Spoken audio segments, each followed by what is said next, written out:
आज चाहिँ म छु बिहेको घरमा। हेलो साथीहरू, वेलकम टु मेमिनी भ्लग। भोलि चाहिँ अर्जुन दाईको बिहे हो, त्यही भएर चाहिँ म त्रिवेणी भन्ने गाउँमा चाहिँ बिहेको लागि आएको छु। भोलि बिहे हो अनि आज चाहिँ तयारी गर्न पर्ने भएको हुनाले भोलि जन्ती जाने भएको हुनाले चाहिँ हामीले चाहिँ तयारी गरिराखेका छौँ। हामी चाहिँ नुवागाउँबाट चाहिँ 6 जना जवानहरू आएको थियौँ कि, अनि बिहेको लागि तयारी गर्नको लागि सबै कामहरू गर्नको लागि।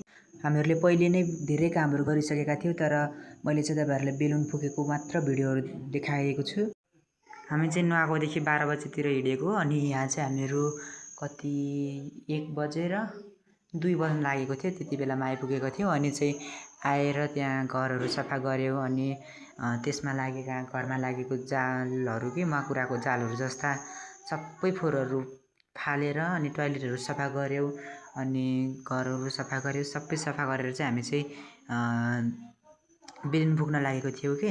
म चाहिँ अहिले त्रिवेणी भन्ने ठाउँमा आएको छु, अनि भोलि चाहिँ त्रिवेणीदेखि दुम्लातिर चाहिँ हामीहरू जन्तीको यात्रा छ, अनि त्यही भएर हामी चाहिँ सबैजनाले तयारी गरिराखेका छौँ। मैले चाहिँ तपाईँहरूले एउटा कुरा भन्ने बिर्सेछु साथीहरू, हामीले चाहिँ माला पनि उनेको है। हामीले चाहिँ यो माला चाहिँ बसमा टाङ्नको लागि, डेकोरेसन गर्नको लागि उनेको थियो यो माला चाहिँ, अनि बेलुन पनि त्यही बसमा टाङ्नको लागि, जन्तीको बसमा टाङ्नको लागि फुकिराखेका छौँ। हामीहरू चाहिँ नुवागाउँबाट 6 जना जवानहरू आएको थियौँ कि, सुदीप, मोहन, अनि म, एन्जलिना, रेबिका अनि इलिना आएको थियो। अनि हामी 6 जना जवानहरू चाहिँ आएर अनि यहाँ कामहरू गरेका थियौँ कि।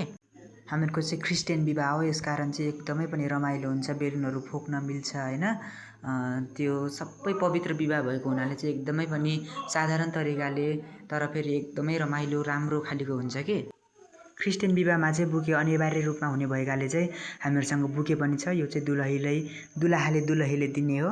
तपाईँहरूलाई थाहा हुनसक्छ क्रिस्चियन विवाहमा चाहिँ सिन्दुरहरू लगाइँदैन, एकदमै पनि पवित्र विवाह हुन्छ, अनि त्यही भएर चाहिँ हातमा औँठी लगाइन्छ, मङ्गलसूत्रहरू हुन्छ, अनि बुके हुन्छ। उहाँ चाहिँ भोलिको दुलहा हुनुहुन्छ।